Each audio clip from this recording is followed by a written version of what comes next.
Olá, meus alunos, tudo bem com vocês? Vamos fazer aqui uma videoaula para a gente poder discutir um pouco um momento muito marcante, né, da história da humanidade, a Revolução Francesa, tá bom? Que vai ter repercussões em toda a história do Ocidente, né? Bom, a gente coloca aí como data, né, 1789 e 1799. Isso é um período que convencionalmente é mais bem aceito, tá bom? Ninguém fica discutindo muito, porque a Revolução começa em 1789, tá bom? E ela vai acabar em 1799, aí já pode haver uma discussão entre os historiadores. Esse marco aí, 1799, é quando Napoleão Bonaparte, que participou do processo revolucionário, tá, mudou de posicionamento também ao longo da Revolução, ele chega ao poder com o golpe do 18 Brumário, tá bom? Que a gente vai ver aqui mais à frente. Então, essa marca aí, 1799, é do golpe do 18 Brumário. A gente tem uma tela aí que a gente compartilha com vocês, que é uma obra de arte do Eugène Delacroix, tá? Artista francês. A obra é de 1830, mas ela fala ali, né, que a liberdade guiando o povo francês. Reparem que a liberdade, ela está, né, a mulher que representa a liberdade é a Marianne, que é uma representação simbólica da França e da liberdade, Marianne com liberdade, e ela segura, né, com a mão direita, em punho ali, a bandeira da França, le drapeau de France, né, que tem as três cores, né, bleu, blanc e rouge. Branco, né, azul e vermelho, né? O vermelho, rouge, que é a cor do povo, tem a ver com a cor do povo. O branco, né, blanc, é Paris, a capital da França. E o bleu, o azul, que simboliza a nobreza, né, francesa, tá bom? Então, é o povo francês ali guiado pela liberdade. E ali, né, com a mão esquerda, ela segura um armamento, porque são também as mulheres lutando. A gente vai começar a falar em empoderamento feminino mais aqui com a Revolução Francesa, tá bom? Teremos filósofos como Condorcet, que junto com sua esposa e etc. vai brigando pelo espaço da mulher na sociedade também. Que bom, né? Então, a Revolução Francesa é um nome que é dado ao ciclo revolucionário que acontece na França no período que nós já vimos, que marca o fim do absolutismo. Só para lembrar, o absolutismo é aquele período histórico em que o rei, monarca absoluto, tinha um poder centralizado, né, em torno da figura do rei. Tá? O rei ele concentrava em torno de si todos os poderes, tá bom? Que o próprio Montesquieu, filósofo iluminista, vai falar numa divisão dos poderes: poder executivo, legislativo, judiciário. No absolutismo não tem divisão. O monarca, ele controla, ele abarca todos os poderes. Essa revolução, além de seu caráter burguês, quem vai conduzir a revolução é a burguesia, né, que vocês chamam la bourgeoisie, teve uma grande participação popular e atingiu um alto grau de radicalismo, sobretudo na época do terror, assim chamado terror, que a gente vai ver numa outra videoaula, não vai ser nosso objeto hoje não, tá? Isso é um pouco mais à frente. Essa nossa aula é mais de introdução ao tema. Uma vez que a situação do povo francês era precária em virtude da crise que o país enfrentava. A gente vai focar mais nos antecedentes da Revolução, tá bom? A França vai passar por uma crise, produção agrícola limitada, crise no campo, há uma época de seca, isso vai gerar um aumento do preço do alimento e aquele povo, sobretudo os mais pobres, vão ficar mais necessitados, como geralmente também é no nosso Brasil, né? Os pobres são os que sofrem mais. E a revolução vai começar, entre outras coisas, porque o pobre não vai ter nem pão para comer. Aí, amigo, a coisa vai ficar mais complicada, tá bom? A revolução foi um marco na história da humanidade. Os historiadores, né, nós historiadores, marcamos via de regra, o fim da história moderna e o início da história contemporânea com a Revolução Francesa. Aí a gente vai ter a colocação na prática dos ideais do iluminismo que nós já vimos em aulas anteriores. Agora você vai ter as ideias, né, do liberté, égalité, fraternité, português, né, que é liberdade, igualdade, fraternidade. Essas conquistas, elas foram reivindicadas, foram buscadas no iluminismo e vão ser colocadas agora na prática com a Revolução Francesa. Liberdade de você poder expressar o seu pensamento, o que você entende, tá? O que não quer dizer liberdade sem responsabilidade. Você é responsável por aquilo que você diz, por aquilo que você faz, tá bom? Igualdade aí jurídica, tá bom? E a fraternidade, respeitar o direito do outro, tá bom? Na Revolução Francesa, eles não vão se chamar de monsieur ou madame, senhor ou senhora, mas sim de citoyen, citoyenne, cidadão, cidadã. Isso aí são conquistas também burguesas da Revolução Francesa. Bom, essa revolução também abriu caminho para a consolidação de um sistema republicano, pautado na representatividade popular. O povo vai eleger os seus governantes e, numa república, eles serão substituídos num dado tempo. No Brasil, por exemplo, o mandato de um presidente da República, deputado federal, do estadual, do vereador, etc., dura 4 anos. Isso é parte da república, palavra que tem origem no latim, res, coisa, pública, de todos, porque, de fato, todos nós somos responsáveis pela república. Nós teremos também a implantação de uma democracia representativa, pois é assim que funciona. Nós elegemos aqueles que vão nos governar ou que vão nos roubar, não sei, né? Mas nós escolhemos os nossos representantes, tá bom? Que nem sempre vão fazer aquilo que o povo, via de regra, quer de fato. Tá? Então, a revolução foi possível graças, já vimos aqui, aos ideais do iluminismo. Vai ser a colocação na prática daquilo que foi pensado, teorizado, trabalhado também no iluminismo. Sigamos, né? Como era a França antes de começar a revolução? Coloquei aí uma pirâmide tradicional, uma pirâmide social. Isso aí é baseado no modelo do marxismo, do pensamento do filósofo alemão Karl Marx, que vai pensar a sociedade com uma superestrutura da elite e a infraestrutura. Na leitura do Marx, quem está na superestrutura é a elite, que via de regra, explora quem está embaixo na infraestrutura. Bom, na Revolução da França, antes da Revolução acontecer, como estava dividida a pirâmide social francesa? No topo da pirâmide, o primeiro estado, que é o clero, era a igreja. A igreja estava no topo daquela sociedade. Eles eram, mais ou menos, na época, 1% da população. Há que se discutir que é legal dividir esse primeiro estado, tá bom? O clero não era só todo um clero uníssono. Você tinha o alto clero, bispos, arcebispos, tá bom?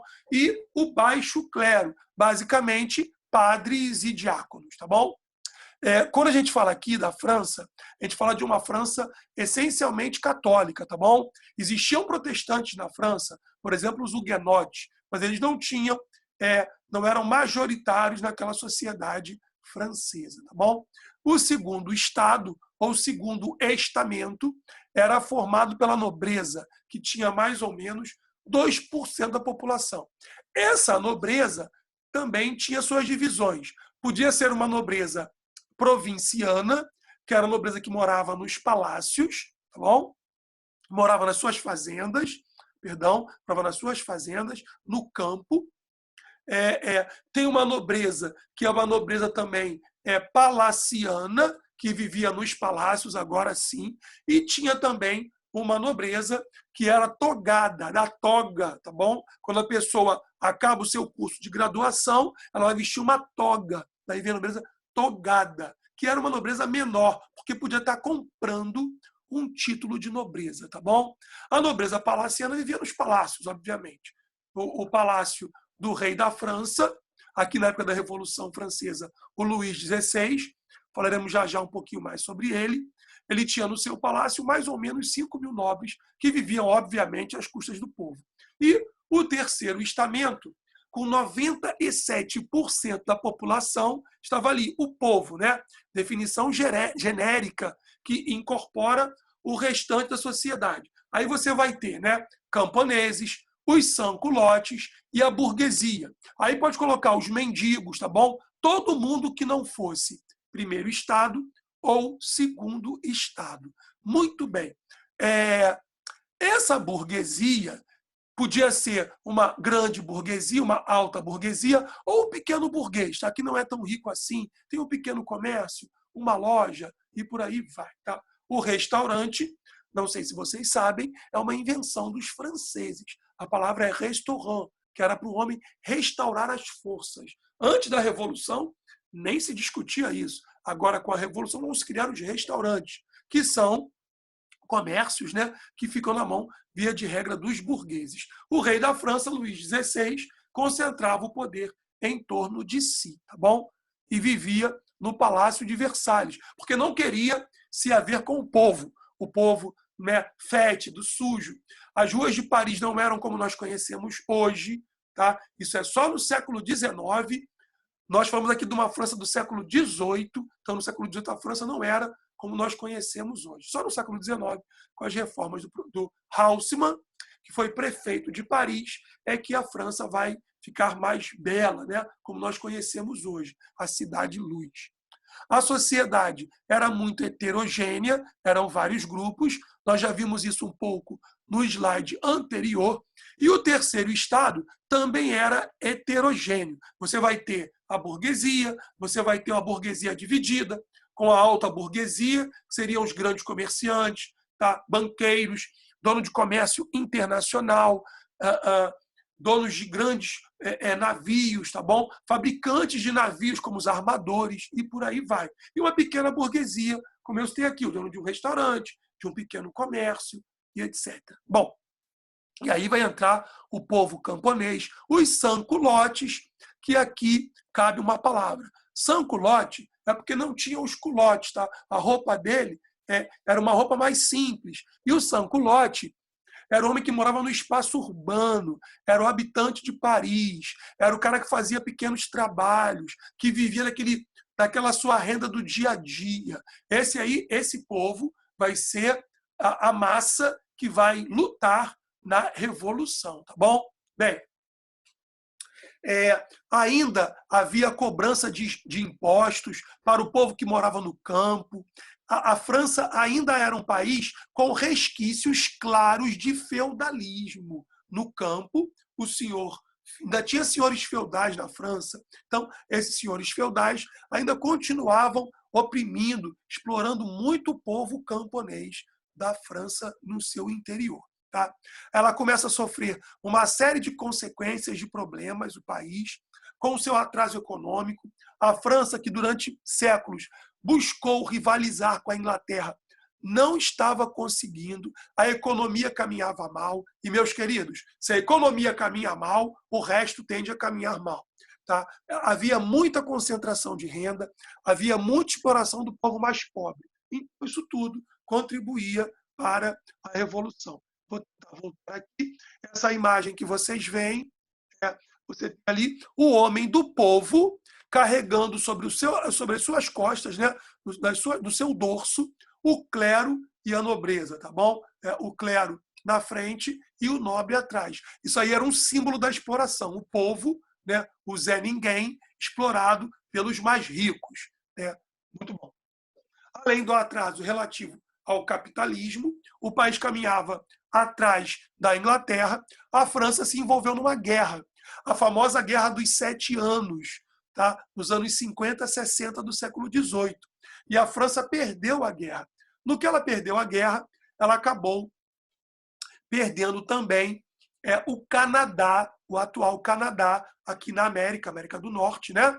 Para a Inglaterra. E isso também ajudou a comprometer a economia Francesa. Tá? Para piorar a situação, a França, numa tentativa de buscar se vingar, né, da derrota que sofreu para a Inglaterra, acabou ajudando muito, deu muitos recursos aos colonos americanos para poderem lutar contra a sua metrópole, a Inglaterra. E ajudaram mesmo, né, os norte-americanos, né, a fazerem sua guerra de independência. Só que um país que não consegue resolver suas crises internas se envolve numa guerra externa. Duas, né? Uma para perder o Canadá, onde perdeu o Canadá, e uma outra na qual vai ajudar os norte-americanos, né, os colonos americanos, a ficarem livres da Inglaterra. Duas guerras onerosas, muito custo, o país perdeu muito dinheiro, e isso fez com que a crise só aumentasse.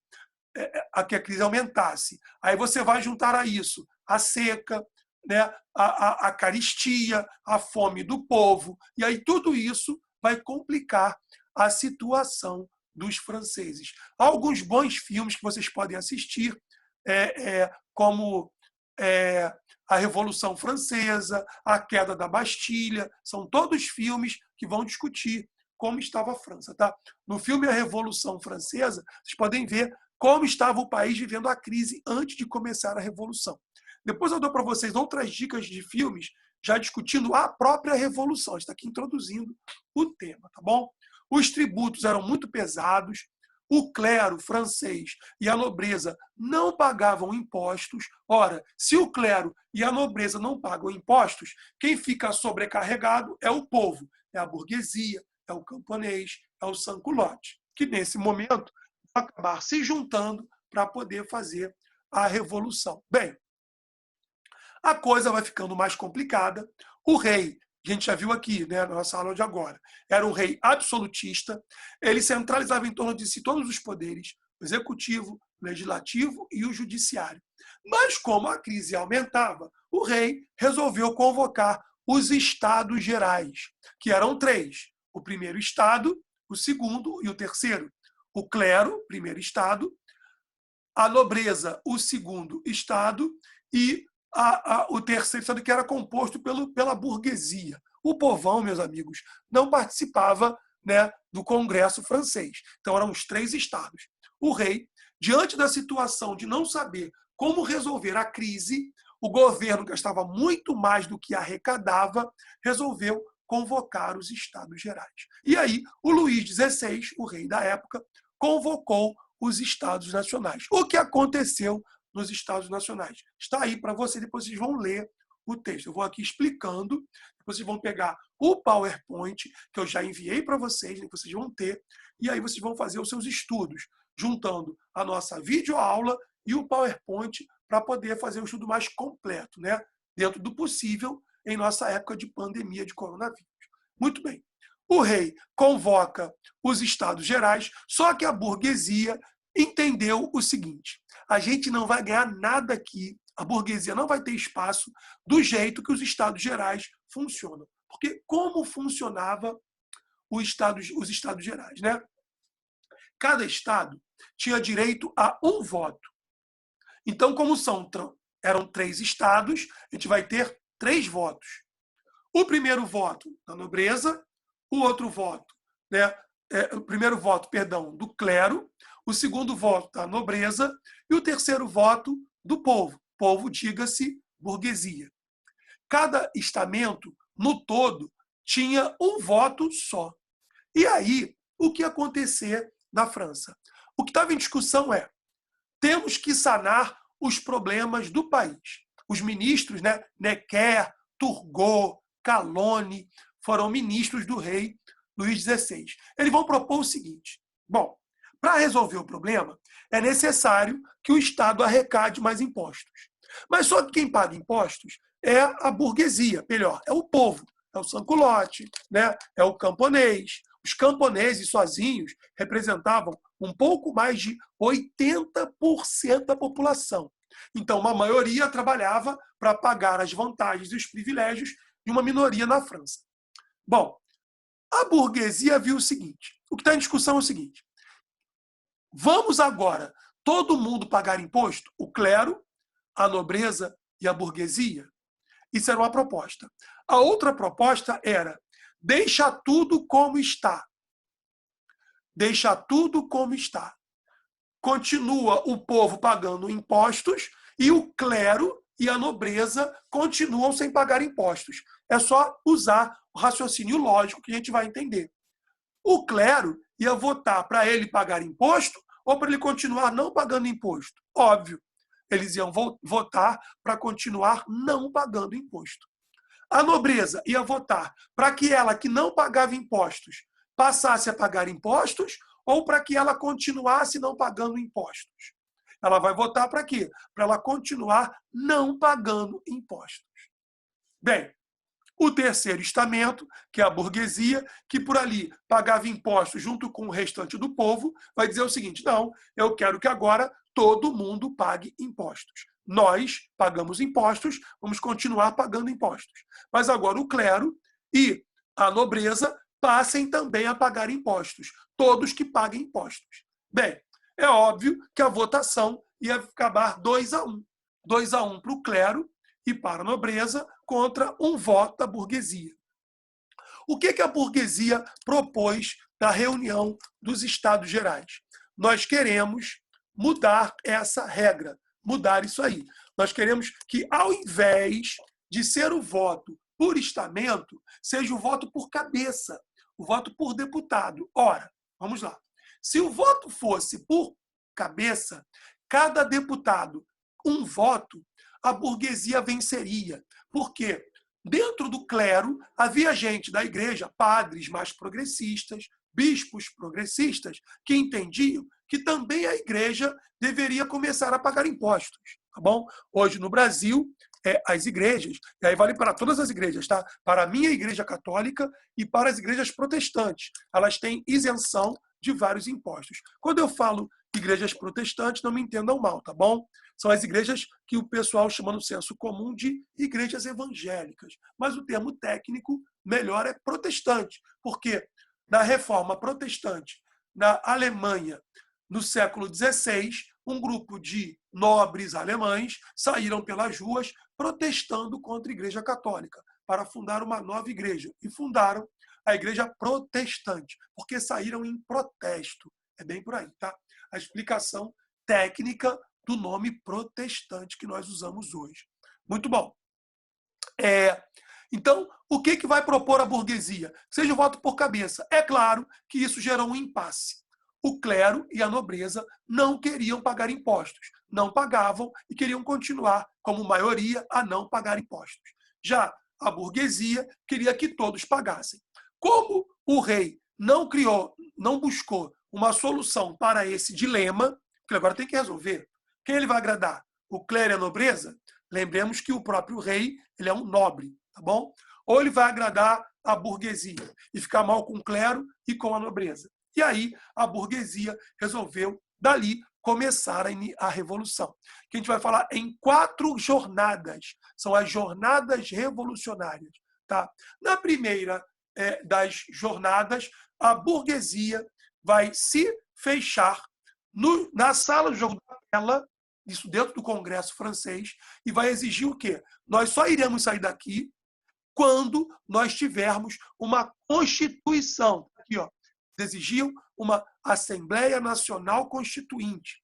Obviamente que o rei da França não queria uma Constituição feita com participação dos burgueses, porque ia limitar o poder do rei. Isso foi a primeira jornada revolucionária. A burguesia exige uma Constituição.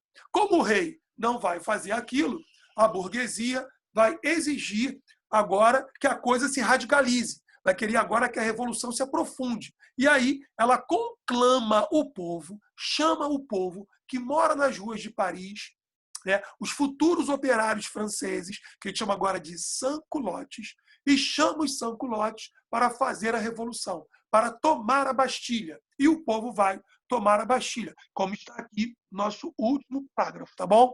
Foi o famoso 14 juillet. É o 14 de julho de 1989, 1789. O povo vai às ruas, invade o prédio da Bastilha toma a Bastilha, solta os presos, não eram muitos, mas soltam os presos, pegam o comandante da guarda, matam o comandante da guarda, tá bom? No filme A Revolução Francesa, que eu já sugeri para vocês, aparece a cena, né, que teria sido assim, né? O rei da França dormia, depois de sair para caçar, chasser em francês, ele foi caçar, e aí ele dormia depois de fazer uma refeição, porque o povo não tinha pão, mas o rei tinha muito o que comer. E aí, enquanto o povo lutava, né, pela queda da Bastilha, é o segundo momento da Revolução Francesa, chama-se a Segunda Jornada, só para lembrar, a primeira foi quando a burguesia exigiu uma constituição, foi a Assembleia Nacional Constituinte. O povo destrói a Bastilha e o rei estava dormindo. Um dos nobres, né, que trabalhavam para o rei vai avisar o rei. Ele fala, o povo tomou a Bastilha. E o rei ficou surpreso e fala, ah, c'est une révolte, é uma revolta. O nobre vai dizer, non, monsieur, c'est pas une révolte, c'est une révolution. Né? Não é uma revolta, né, rei, é uma revolução. A coisa começou a fugir o controle nesse momento da própria burguesia. A burguesia teve medo do que o povo fez. Por que a burguesia queria? Era que o povo só tomasse a Bastilha, mas o povo tomou a Bastilha, matou o comandante da guarda. As tropas do rei que foram para lá para controlar o povo se juntaram ao povo. Então, a revolução começa a tomar um peso maior do que a própria burguesia queria naquele momento. Olha como é que o povo é poderoso na história. Vamos seguir. A terceira jornada vai se chamar o Grande Medo. O Grande Medo vai ser quando o povo camponês começa a invadir as fazendas e começa a matar os nobres, bota fogo no que é dos nobres. Aí o povo perdeu o limite também, né? O povo que foi tão explorado, foi tão controlado, massacrado pela nobreza no campo, agora se vinga. E o lema do povo é morte a todos, aos culpados e aos inocentes. Quem se juntou com os nobres para poder explorar o povo vai morrer junto com os nobres também. Bem, e aí a quarta jornada, já vimos 3, a quarta jornada vai ser com a organização da Declaração Universal dos Direitos do Homem e do Cidadão. O que é isso? A quarta jornada. A burguesia, com medo das ações do povo, o povo extrapolou, na visão da burguesia, claro, né? Ao tomar a Bastilha, o povo extrapolou, passou dos limites ao fazer o grande medo e matar tanta gente. Muitos nobres fugiram da França para outros países para poder escapar àquele início da Revolução. E aí ela vai fazer o quê? Uma Declaração Universal dos Direitos do Homem e do Cidadão, de agosto de 1789, que vai dizer o que o povo pode fazer e o que o povo não pode fazer. Em outras palavras, em agosto de 1789, a burguesia começou a tomar mais as rédeas da Revolução Francesa. Bom, essa aula é só uma aula introdutória. Depois a gente vai continuar discutindo esse assunto com vocês, tá? Então, só para poder guardar, para retomar o assunto, são 4 jornadas no início da Revolução, lá no comecinho. Primeiro, a burguesia exige uma constituição para o país, limitando o poder do rei, é a Assembleia Nacional Constituinte. Depois, como a burguesia vê que o rei não vai fazer isso, ela conclama o povo a iniciar a Revolução. E aí vai ter a famosíssima queda da Bastilha, né? Que é o 14 de julho, que o povo vai derrubar a Bastilha. É um movimento urbano, o espaço urbano de Paris. A terceira jornada revolucionária é quando o povo, mas agora os camponeses, vão invadir as terras dos nobres, vão destruir as fazendas e etc. Tá? Vão matar nobres, há estupros também, o povo foi muito oprimido. E agora, quando ele pode se rebelar, ele também extrapola, né? E aí vai seguir o movimento. Aí o que o Aristóteles fala da justa medida, do controle, esquece a justa medida de Aristóteles. Bom, e por fim, a quarta jornada é quando a burguesia, visando controlar o povo, vai decretar, né, um documento que é a Declaração dos Direitos do Homem e do Cidadão, que vai dizer o que pode, o que não pode. Essa vai ser a quarta jornada. Que vai dizer, por exemplo, que a propriedade privada é um bem inalienável. Ninguém pode tomar a propriedade do outro. Claro que a burguesia vai fazer uma lei como essa tentando controlar o povo, porque o povo invadiu, né, as terras dos nobres e começou a se apropriar de terra dos nobres, matou nobres, etc. Então, essa lei é uma tentativa de limitar o povo, né, e o poder, a força do povo na revolução. Meus amores, que se iniciava. Vamos parar por aqui hoje. Na próxima semana, a gente vai preparar um novo vídeo, continuando a discutir a Revolução Francesa. Nós somente começamos, tá? Isso aqui vai ser motivo para a gente fazer umas 3, talvez, quem sabe, 4 aulas sobre o assunto. Um grande abraço a todos, tá? Tenham uma boa semana, se cuidem e que Deus abençoe cada um de vocês, tá bom? Tchau, tchau.